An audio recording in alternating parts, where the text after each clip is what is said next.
देखो, ट्रेडिंग को स्टार्ट हुए लगभग 400 साल से ज़्यादा हो चुके हैं। इंडिया में ही ट्रेडिंग को स्टार्ट हुए लगभग 150 साल हो चुके हैं। इस बीच बहुत सारी चीज़ें बदली।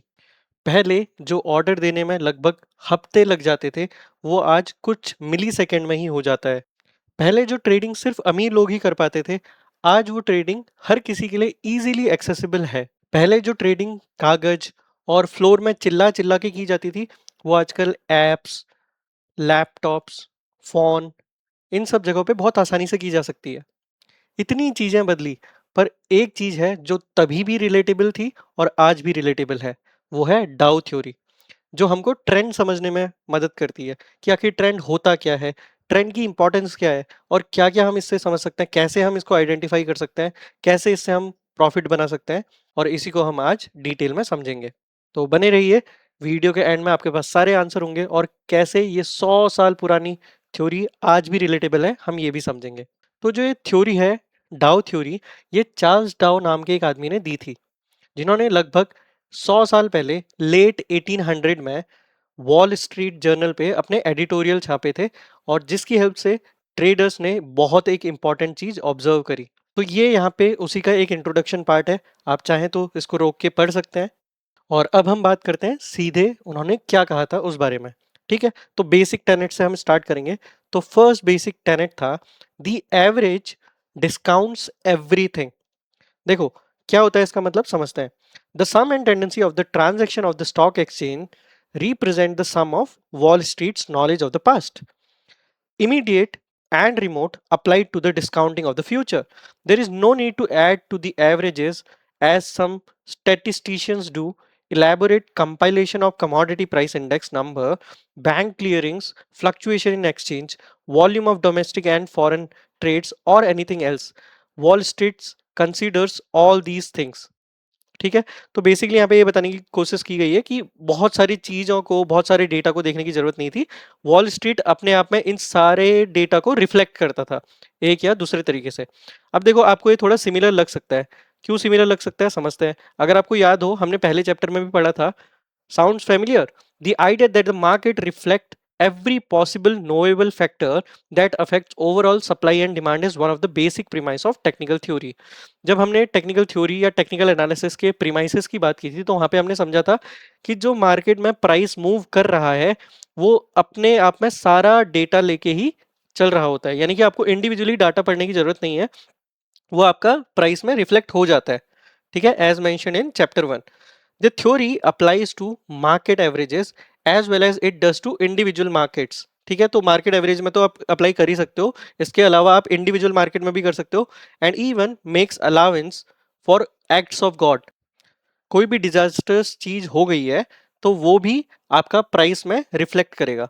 While the markets cannot anticipate events such as earthquakes and various other natural calamities, they quickly discount such occurrence and almost instantaneously assimilate their effects into the price action. यानी कि मार्केट को पहले से ये नहीं पता चल सकता कि अर्थक्वेक होने वाला है, कोई भी और डिजास्टर होने वाली है, पर वो आपको, मान लो कुछ ऐसा मिसहैप हो गया, तो वो आपको प्राइस में अफेक्ट होता हुआ दिखाई देगा, यानी कि उसके कारण जो प्राइस है वो अफेक्ट होगा। और आपको बहुत सारा डेटा कलेक्ट करने की जरूरत नहीं है, आप प्राइस को देख के समझ सकते हो कि हाँ, there is some problem, there is some mishap happened, right now। ये आपका पहला जो बेसिक टेनेट था वो था, यानी कि दी एवरेजेस डिस्काउंट एवरीथिंग। सारा जो डेटा है वो आपको वॉल स्ट्रीट में ही मिल जाएगा या मार्केट में मिल जाएगा। ठीक है, आपको इंडिविजुअल बहुत सारा डेटा एनालाइज करने की जरूरत नहीं है। ठीक है, the second one is the market has three trends. अब डाउ थ्योरी कहती है कि मार्केट के तीन ट्रेंड होते हैं।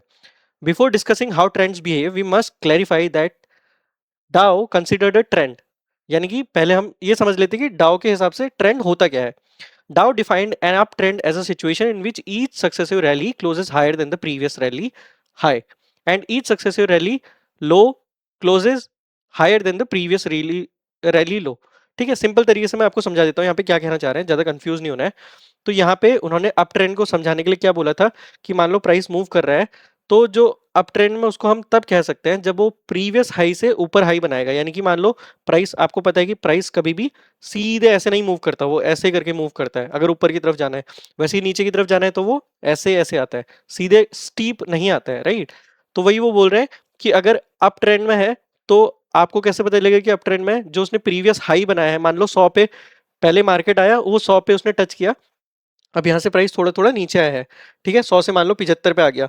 अब 75 से जो अगला हाई बनाएगा वो 100 से ऊपर होना चाहिए, यानी कि ये प्राइस 100 से ऊपर जाना चाहिए, बी इट 101, 110, 150, एनीथिंग, कुछ भी हो सकता है, बट वो प्रीवियस हाई यानी कि 100 से ऊपर होना चाहिए।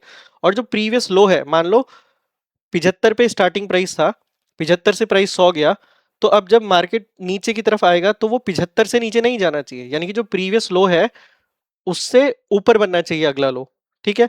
तो मान लो, अब मैं आपके लिए समराइज कर देता हूँ, 75 से प्राइस स्टार्ट हुआ, 100 तक गया, 100 से नीचे आया 95 तक, 95 से फिर चले गया 150 तक। तो यहाँ पे हुआ क्या, 100 जो प्रीवियस हाई बनाया था उसको ब्रेक करके अगला हाई 150 बना दिया, तो हायर हाई बन गया, यानी कि प्रीवियस हाई से ऊपर हाई बन गया, और वैसे ही लोअर हाई भी बना, ठीक है। या आप बोल सकते हो कि जो आपका लो था वो भी पिछले बार के लो से हाई बना, पहले लो था 75, इस बार जब मार्केट नीचे को आया तो वो 95 पे गया, तो 75 से 20 ऊपर रहा ना, तो ये आपका लोअर हाई बना, तो इसको उन्होंने अप ट्रेंड बोला। Dow defined an uptrend as a situation in which each successive rally closes higher than the previous rally high, and each successive rally low also closes higher than the previous rally low. In other words, an uptrend has pattern of rising peaks and troughs. ठीक है, तो peak हो या trough हो, peak यानी कि ऊपर को जाने वाला जो हिस्सा है, ट्रफ यानी कि जब वो नीचे की गहराई की तरफ आता है, तो पीक्स और ट्रफ दोनों पिछले पीक और ट्रफ से ऊपर बनेंगे, तो हम उसको अप ट्रेंड बोलेंगे, ठीक है। इसकी अपोजिट सिचुएशन को उन्होंने बोला था कि वो डाउन ट्रेंड होगा। अब अपोजिट सिचुएशन यानी कि लोअर पीक्स एंड ट्रफ्स अगर बन रहे हैं, मार्केट नीचे की तरफ आ रहा है, पहले सेम सिचुएशन समझ लो कि अब मार्केट नीचे की तरफ आ रहा है, ठीक है, 100 पे प्राइस था, 100 से नीचे की तरफ आया, 90 पे आया, फिर थोड़ा सा ऊपर गया 95 तक, फिर नीचे चले गया कितने पे, कितने पे चले गया, 60 पे चले गया, ठीक है। तो ये आपका डाउन ट्रेंड हो जाएगा, क्यों, 100 से स्टार्ट हुआ था, तो हम बोल सकते हैं कि जो ये था प्राइस वो 100 पे था, फिर नीचे की तरफ आया, कितने पे पहुंचा, 90 पे पहुंचा, अब थोड़ा ऊपर को आ रहा है, तो वो 100 तक नहीं जाएगा, वो 95 तक ही गया, और फिर नीचे की तरफ गया तो दोबारा से 90 से बहुत नीचे 60 पे चले गया, ठीक है। तो ये आपका डाउन ट्रेंड का एग्जाम्पल हो गया, ठीक है। तो दो चीजें हम समझ गए, up trend and down trend. अगर आपको कुछ इस पे डाउट हो तो आप मेरे को बता सकते हो, मैं इस पे एक डिटेल्ड अलग वीडियो भी आप लोग के लिए बना दूंगा, ठीक है। Dow believe that the laws of action and reaction apply to the markets just as they do to the physical universe, ठीक है। तो जो एक्शन रिएक्शन फोर्स होता है, अगर आपने न्यूटन का थर्ड लॉ पढ़ा होगा तो वो भी आप यहाँ पे रिलेट कर सकते हो। तो उन्होंने बोला था जो एक्शन रिएक्शन लॉ होता है ना, वो मार्केट में भी अप्लाई होता है, जैसे फिजिकल यूनिवर्स में अप्लाई होता है वैसे ही मार्केट में भी अप्लाई होता है। He wrote, recordings of trading show that in many cases, when a stock reaches top, it will have a moderate decline and then go back again to near the highest figures. If after such a move, the price again recedes, it is liable to decline some distance. Records of trading show that in many cases, when a stock reaches top पे पहुंचा, तो it will have a moderate decline. बहुत steep नीचे नहीं आएगा, top से moderate decline आएगा and then go back again to the near highest figure. थोड़ा सा ऊपर गया, फिर हल्का सा नीचे आया, फिर ऊपर की तरफ जाएगा, ठीक है। If after such a move the price again recedes, अगर ऐसे मूव के बाद फिर से प्राइस थोड़ा नीचे आता है, it is liable to decline some distance, तो वो थोड़ा सा नीचे और आ सकता है, लायबल है कि वो सम डिस्टेंस डिक्लाइन करेगा, ठीक है। Now Dow considered a trend to have three parts, primary secondary and minor, ठीक है। तो उन्होंने बोला एक ट्रेंड जो है वो आपके तीन पार्ट में डिवाइड हो सकता है, primary secondary and minor, which he compare to the tide waves and ripples of the sea. एक जो सी है, समुद्र है, उसके तीन कंपोनेंट टाइड, वेव और रिपल से उन्होंने कंपेयर किया, जो primary secondary and minor parts होते हैं एक ट्रेंड के, ठीक है। The primary trend represent the tide, the secondary और intermediate trend represents the wave that makes up the tide and the minor trends behave like ripples on the waves। इसको थोड़ा सा अच्छे से समझते हैं तो आपको क्लियर हो जाएगा यहाँ पे क्या कहना चाह रहे हैं। An observer can determine the direction of the tide by noting the highest point on the beach reached by successive waves। ठीक है, मान लो आप एक शोर पे खड़े हो, किनारे पे खड़े हो, और आपने देखा कि जो टाइड है, समुद्र की लहर है, वो आ रही है, ठीक है, वो एक हाईएस्ट पॉइंट पे पहुंची, ठीक है। तो an observer it can determine the direction of the tide by noting the highest point on the beach reached by successive waves। तो highest point कहाँ पे जो लहर थी वो पहुंची थी, उसके बेसिस पे आप बता सकते हो कि जो समुद्र की लहर है वो किस साइड को है, ठीक है। तो वही यहाँ पे हम समझने की कोशिश कर रहे हैं। If each successive waves reaches further inland than the preceding one, the tide is flowing in. अगर जो पिछली वेव आई थी उससे और अंदर इनलैंड की तरफ आ रही है, तो यानी कि क्या हो रहा है, अंदर की तरफ ट्रेंड है वेव का, ठीक है, टाइड का। और अगर इसका उल्टा है तो यानी कि वापस जा रही है। When the high point of each successive wave recedes, the tide has turn out and is ebbing. Ebbing यानी कि घट रहे वाले सेंस में आप समझ सकते हो, ठीक है। Unlike actual ocean tides which has a matter of hours, Dow conceived of market tides as lasting for more than a year and possibly for several years। ठीक है, मार्केट में ये ईयर और सेवरल ईयर्स तक भी हो सकता है, ऐसा बताने की कोशिश की गई है, ठीक है। तो ये प्राइमरी के बारे में हमने समझ लिया। द सेकेंडरी और intermediate trend represents corrections in the primary trend and usually last 3 weeks to 3 months. ठीक है, प्राइमरी ट्रेंड मान लो अप ट्रेंड है तो उसमें करेक्शन आना यानी कि थोड़ा सा नीचे की तरफ आना, ठीक है। तो ये 3 वीक से 3 मंथ्स तक हो सकता है, ये उनका कहना था। Alright, these intermediate corrections generally retrace between 1/3 and 2/3 of the previous trend movement and most frequently about half or 50% of the previous move। ठीक है, तो मान लो ये रिट्रेसमेंट कितना होता है, रिट्रेसमेंट यानी कि जिस डायरेक्शन में मार्केट मूव कर रहा था उसके अपोजिट डायरेक्शन में वो आया। जैसे मान लो मार्केट ऊपर की तरफ जा रहा था, 100 तक गया, तो वो रिट्रेस हो रहा है यानी कि नीचे की तरफ आ रहा है। अब वो कितना नीचे आ सकता है, उन्होंने बोला है कि वो 1/3 नीचे आ सकता है या 2/3 आ सकता है, ऑलमोस्ट हाफ 50% तक आ सकता है। यानी कि 100 से प्राइस अगर नीचे आएगा तो 50 तक मैक्सिमम आ सकता है, या फिर आप बोल सकते हो कि 66 तक आएगा, 2/3 या हाफ तक आएगा बेसिकली। ठीक है, 1/3 और 2/3 बेसिकली। ठीक है, अकॉर्डिंग टू डाउ द माइनर और near term trend usually lasts less than 3 weeks. This near term trend represents fluctuation in the intermediate trend. We'll discuss trend concepts in great detail in chapter 4, basic concepts of trends, where you will see what we continue to use the same basic concepts and terminology today. अब तीसरे point को हम समझते हैं। Major trends have 3 phases।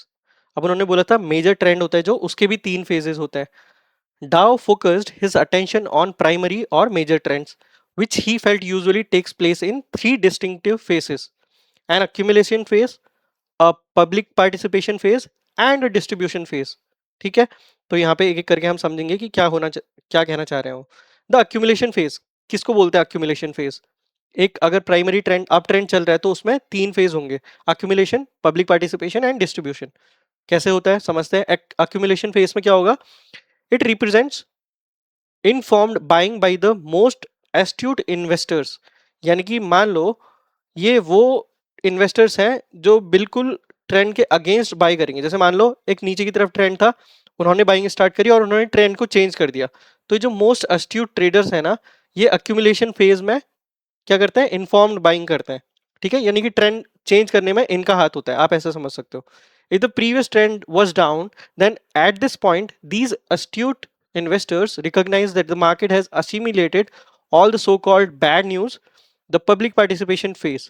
Okay, तो जैसे मान लो एक मार्केट डाउन ट्रेंड में था, तो अब ऐसा तो है नहीं कि वो हमेशा नीचे की तरफ ही जाते रहेगा। तो कुछ इन्वेस्टर्स, या आप जिनको अस्ट्यूट इन्वेस्टर्स बोल रहे हो, तो ये क्या देखते हैं? ये समझते हैं कि ये मिनिमम पॉइंट है, इससे नीचे मार्केट नहीं जाएगा, यहाँ पर तक आ गया, यानी कि जितनी भी बैड न्यूज़ थी सब उन्होंने कवर कर दिया और प्राइस उस हिसाब से नीचे आ गया। अब यहाँ से हम मार्केट को ऊपर की तरफ ले जा सकते हैं, ऐसा वो सोचते हैं और वहाँ पे वो इन्फॉर्म्ड बाइंग करते हैं। तो ये पहला फेज हो गया। ठीक है, ये कौन सा फेज है? Accumulation phase. अब दूसरा फेज है पब्लिक पार्टिसिपेशन फेज। यानी कि यहाँ पे इन लोगों ने, इन्वेस्टर्स ने, अस्ट्यूट इन्वेस्टर्स ने बाइंग करी तो ट्रेंड चेंज हो गया, मार्केट अब धीरे धीरे ऊपर की तरफ आने लग गया। ठीक है, पहले नीचे जा रहा था, अब धीरे धीरे ऊपर की तरफ आने लग गया। तो पब्लिक ने देखा, अब पब्लिक क्या करेगी? पार्टिसिपेट करेगी। The public participation phase where most technical trend followers begin to participate. ठीक है, जो टेक्निकल ट्रेंड फॉलोअर्स होते हैं वो यहाँ पे से अब पार्टिसिपेट करना शुरू करेंगे। जिन्होंने देखा कि हाँ मार्केट नीचे जा रहा था, लोगों ने बाइंग करी, अब ऊपर की तरफ आने लग गया, तो ट्रेंड को फॉलो करेंगे और यहाँ से वो पार्टिसिपेट करने लगेंगे। It occurs when prices begin to advance rapidly and business news improves.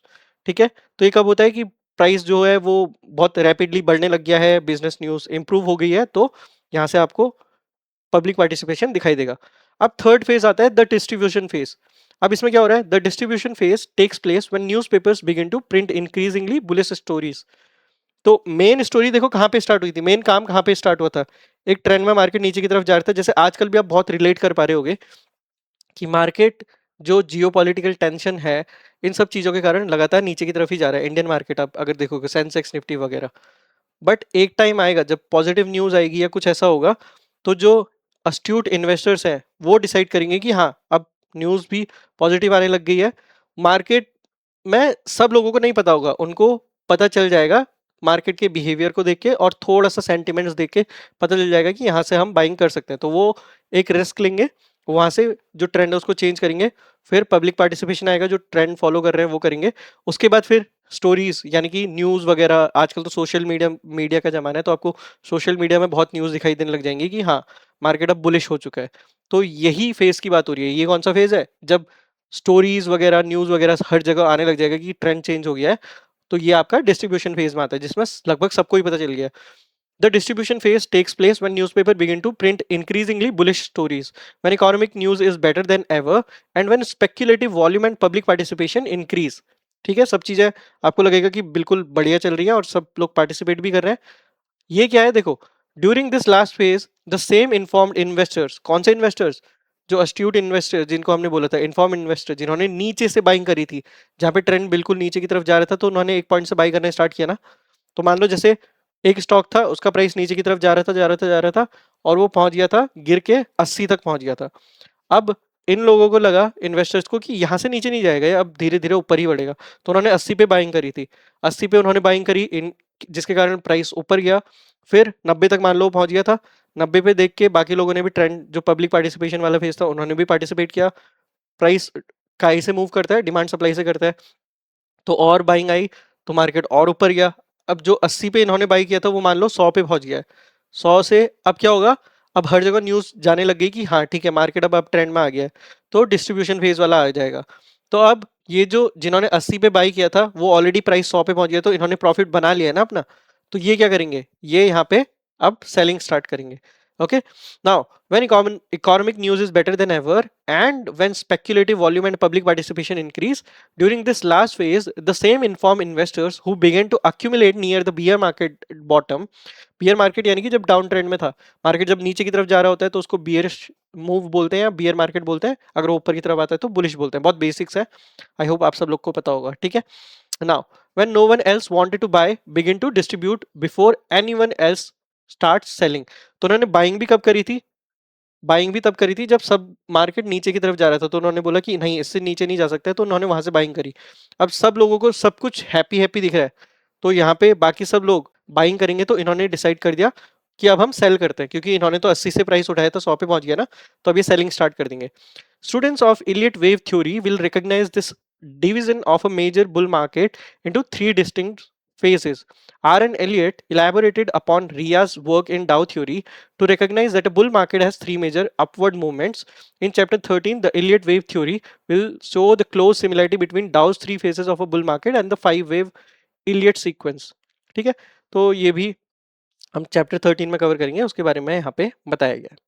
अब आता है चौथा point, the averages must confirm each other. Dow, in referring to the industrial and rail averages, meant that no important bull or bear market signal could take place unless both averages gave the same signal. ठीक है, तो जो डाउ थे, उन्होंने rail और industrial averages के बारे में बात की थी, तो उसके बेसिस पे ही यहाँ पे कुछ बताया था उन्होंने। जब तक ये दोनों सिग्नल एक दूसरे के फेवर में बोल सकते हो या एक ही डायरेक्शन में मूव करेंगे, तभी आप कंफर्म कर सकते हो कि मार्केट बुल है या बियर है। ठीक है, thus confirming each other. He felt that both averages must exceed a previous secondary peak to confirm the inception or continuation of a bull market. He did not believe that the signal had to incur or occur simultaneously, but recognized that a shorter length of time between the two signals provided stronger confirmation. When the two averages diverged from one another, Dow assumed that the prior trend was still maintained. ठीक है, यानी कि जब दो average एक दूसरे के पास ही है, तो वो जिस ट्रेंड में मार्केट चल रहा था, वो सोचेंगे कि इसी ट्रेंड में भी मार्केट चल रहा है। ठीक है, only requires the signal be generated in single averages. Chapter 6 continuation patterns will cover the key concept of confirmation and divergence. ठीक है, तो चैप्टर 6 में हम इसको डिटेल में पढ़ेंगे। यहाँ पे बेसिकली क्या बताया गया है कि दो जो मेन एवरेजेस डाउ फॉलो कर रहे थे, इंडस्ट्रियल का और रेल का जो एवरेज कर रहे थे, जब तक वो सेम डायरेक्शन में है, यानी कि एक दूसरे के फेवर में है, तब तक उन्होंने बोला कि ट्रेंड अभी भी कंटिन्यू कर रहा है। जब वो एक दूसरे के अपोजिट हो जाएंगे तभी वो बोलेंगे कि हाँ अब रियल में ट्रेंड चेंज होने वाला है। ठीक है, तो इससे वो ट्रेंड कैसे चेंज होगा, कब चेंज होगा, उसको आइडेंटिफाई करते थे। ये इसका क्रक्स है। तो आज की वीडियो में हमने पढ़ा कि डाउ ने जो थ्योरी दी थी उसके 4 मेन पॉइंट्स हमने डिस्कस करे। इसके 2 बहुत इंपॉर्टेंट जो पॉइंट्स हैं वो बचे हुए हैं, जिसको हम नेक्स्ट वीडियो में कंफर्म करेंगे। और उसके अलावा जो रिमेनिंग क्रिटिसिज्म था जो डाउ ने फेस किया और क्या क्या एडिशनल पॉइंट्स थे, उसको भी हम नेक्स्ट वीडियो में कवर करेंगे। So by the end of the next video you will have all the idea about Dow theory. अभी के लिए आपके लिए एक इंपॉर्टेंट क्वेश्चन कमेंट सेक्शन में वेट कर रहा है, या आपके भी कोई अगर और सजेशन है, किसी पॉइंट पे आपको और जस्टिफिकेशन चाहिए या इंफॉर्मेशन चाहिए, so do let me know in the comment section. And for more such content subscribe to the channel. Peace out.